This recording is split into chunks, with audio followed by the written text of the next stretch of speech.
firing on all cylinders. I don't...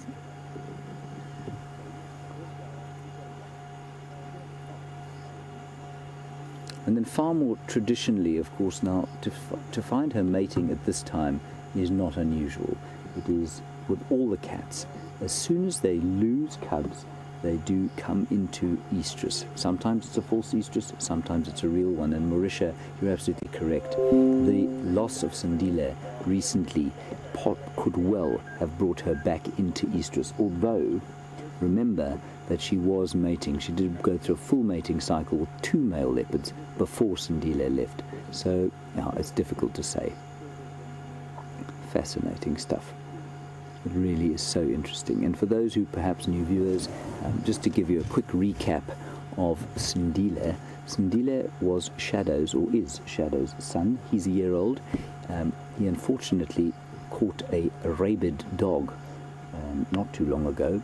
And so he was taken away to a rehabilitation center where they were just going to check that he didn't show any signs of rabies. So far, so good. And they now are looking for a tracking collar. And it has to be a self-detaching collar because he's still growing so much, because they'll want to track his movements. So they're going to put a collar on him so that they can follow him. But it's apparently these collars that, what they call self-detaching, so it'll fall off on its own as he gets bigger. Apparently they're very rare, difficult to get hold of, and that's one of the reasons that we aren't seeing him. Now, we had a comment about a possible injury on the back end of Shadow. Well, he's limping. Now, for a leopard, if that's a serious injury, that's a real problem. But he's in pretty good nick. It doesn't look like he's been injured for long. Look at the size difference. It really is astonishing.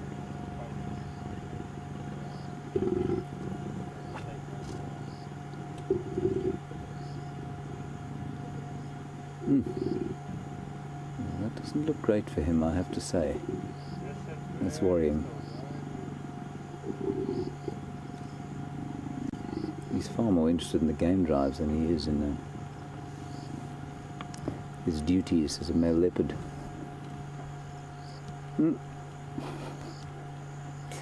They prefer the seclusion of behind the Land Rover there. Let's move a little bit back.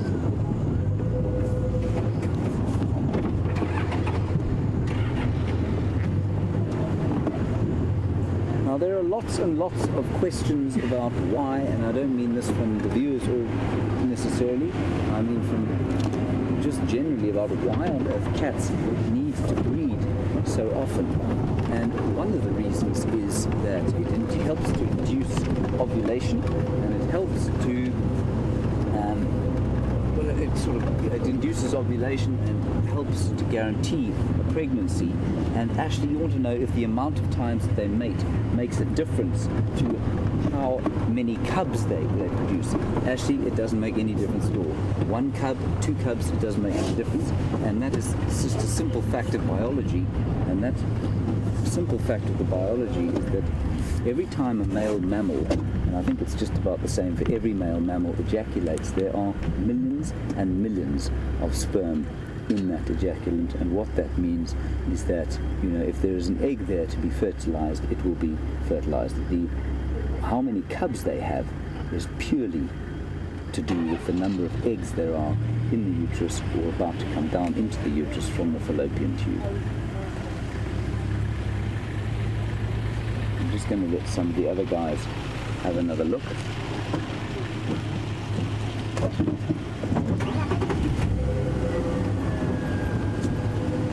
We are all fervently hoping that one of these leopards will have cubs soon. I haven't seen leopard cubs here. I've seen them in other places, but not here. Wouldn't it just be the best, as Donna suggests, for us to have 2 litters of new cubs? So I'm afraid it's a little bit thick in here, so we may have to wait our turn before we get another proper look. But they are moving along the road, and I don't know if you saw there, he is definitely marking his territory, I think.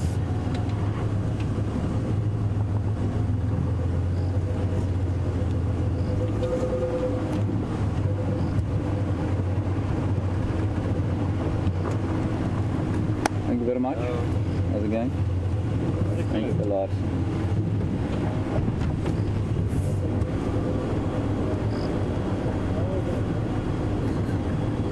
Okay. Yes. While we're on the road here, of course, and they're moving down the road, not doing much, and we're in the way of various vehicles. Let's go across to Brent. If we get into a decent position, we'll come back and we'll look at them. Let's head across to Brent. He is with some much larger animals coming out of the water.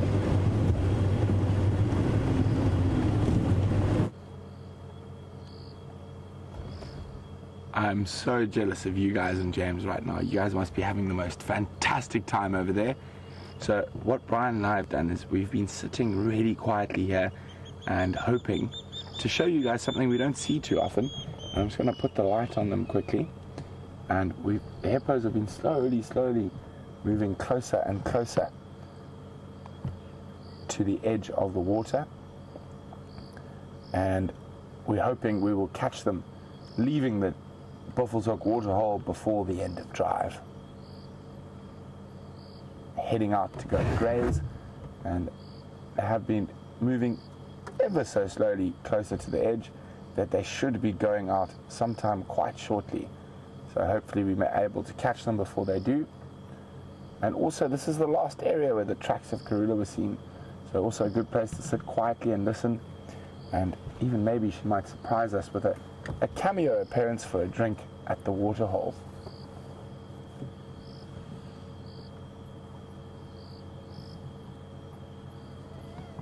Going to be crossing back to the east. Thank you. I'll see you in the morning. And that's Craig on his way home. Good evening. I'm back to the east. Any updates? I think Craig's got confused between his radio channels. Craig, you're still on the northern channel. Can I speak to Tara quick? Yeah, of course you can.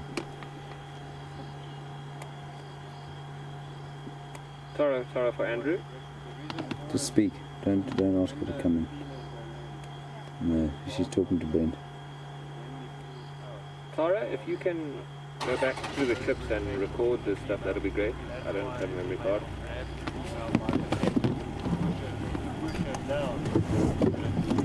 Hello everybody, welcome back. Sorry about the bits of confusion. Every time I start the car, the radio cuts off. We are live, and we'll see if we can't get hold of these leopards again. We did see them mating yet again. So poor old Tingana, who was accused of needing a blue pill, clearly is doing his job. I can't see them in there.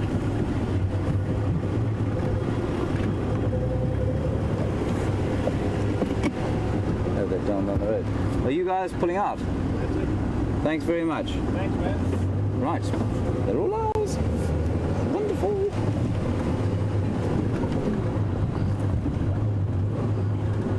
There we go, mating again. No, they're not. I don't know where she is. She will be around here somewhere. No, who's that? That's Mr. Mrs. is around here somewhere.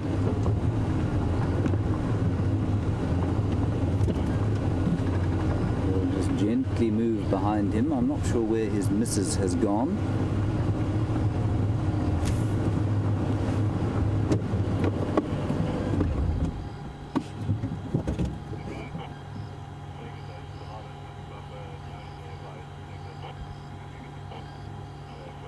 Look at that. So he's walking actually a bit easier. So he looked like he was injured. He's probably just a bit stiff from lying around all day. Probably a slight injury. He and Karula, Shadow's mother, did kill a buffalo a little while back, a few days ago, young buffalo. But that was a big animal for him to have killed, and perhaps he got a bit damaged during the hunt.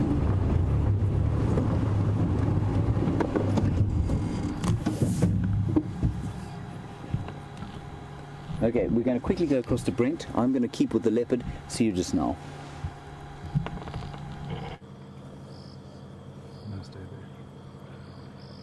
So there go the hippos. We're just going to show them quickly and say our quick goodnight. Sorry we weren't able to be out there for the most of the safari, but it seems like we've fixed our technical issue for now at least. And so from Brian and myself, and the large bottoms departing the Buffalo's Hook waterhole.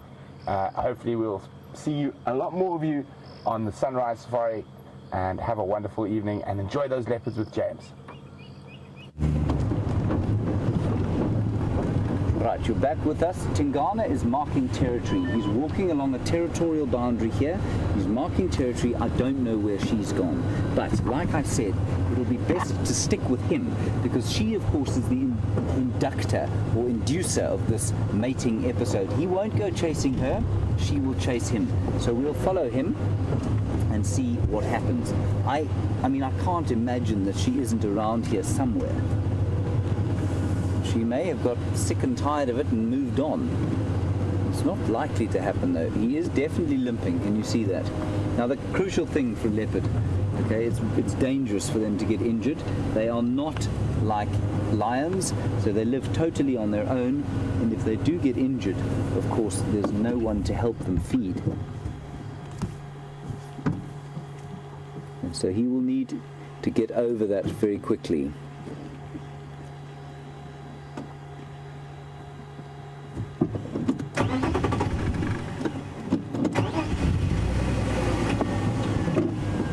Carry on slowly. I think that this injury was probably caused during that hunt, either during that hunt with Karula the other day, where they took down a buffalo together, or it's possibly during all this mating. Now what you notice is that when they come across, or when he dismounts, what happens is she flicks over and she starts to, she'll hit him. And perhaps her claws got into him, and that may be what's wrong with his foot. I don't think, as I'm afraid I missed the name because we were starting the car. I think it was Abby, maybe. Eddie Abbey. I don't think that it was caused by a territorial fight. If leopards have a territorial fight, and it's not usual, it's unusual. Normally they'll just sit next to each other and growl, a bit like two men facing off in a bar, neither of them wanting to really test one against the other. And that's what leopards generally do. And if he had had a proper territorial fight, he'd be sore on the head. He'd definitely have taken some hits and bites on the top of his head. So I think this has been caused by mating or the killing of that buffalo the other day. I just hope it heals.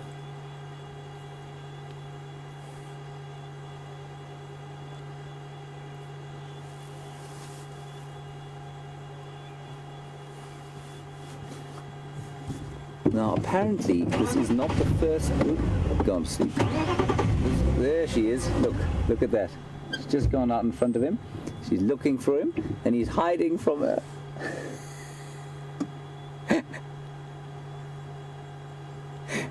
Too late, chum.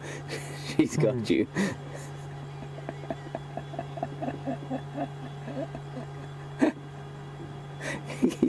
He's so irritated that he's been spotted.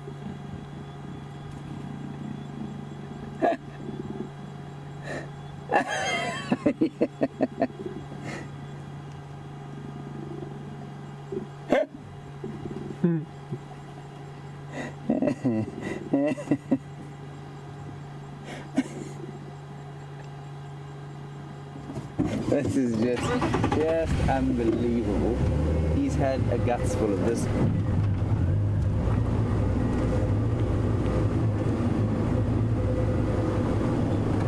He's trying to mark his territory, and all she wants to do is his mind is not on the job at all.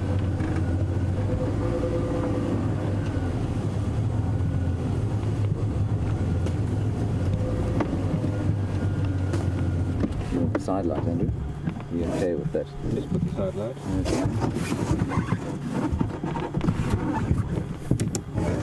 Does that help? That's good. Okay. Just sneak a little bit forward.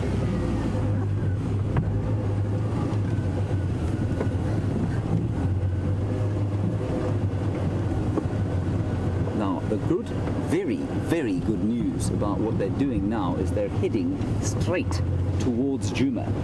And that means we should be able to have them to ourselves tomorrow with any luck.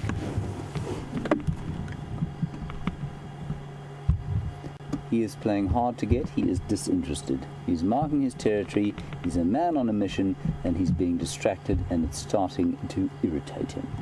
You could see as she came up, he put his ears back, turned his head as if to say, oh, really? Now? Again? Surely not.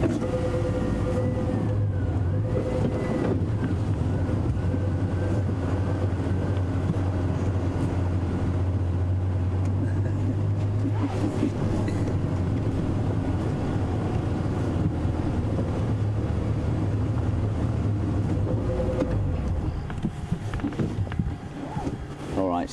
So, everybody, we are going to, let's just watch what happens here. It's nearly time for us to go. Let's just watch what happens here. See if they actually do get it on, as it were. But he is just not interested. This is marvelous to watch. We'll just watch the end of this little sequence of seduction.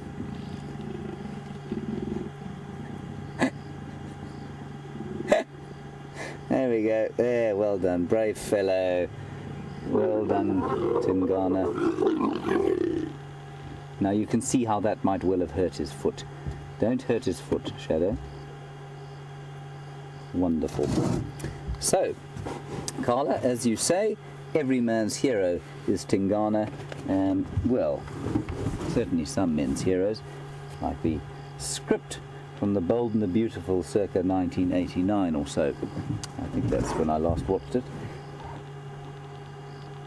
So, as they walk off into the darkness, it's time for us to say goodbye, a very quick goodbye. We've run a little bit over time, which of course is no problem for us at all, and I'm sure if you're on the internet there enjoying this, it's probably no problem at all as well. A big thank you to Andrew. Thank you, Andrew, for all your technical work today on the camera, and good job with the filming. He's put a blinding light on the top of his camera. I actually will probably not see before the morning. A big thanks to Brent for his 3 minutes on camera today with Brian, and of course to Eugene and Tara. We will see you, everybody, tomorrow morning for the Dawn Safari. Thank you for your questions and comments. Always appreciated, especially from our newer viewers. Tell us where you're from next time round. It's good to hear from you. Stay safe and happy wherever you are in the world. And we will see you tomorrow morning at 05:30. Bye-bye.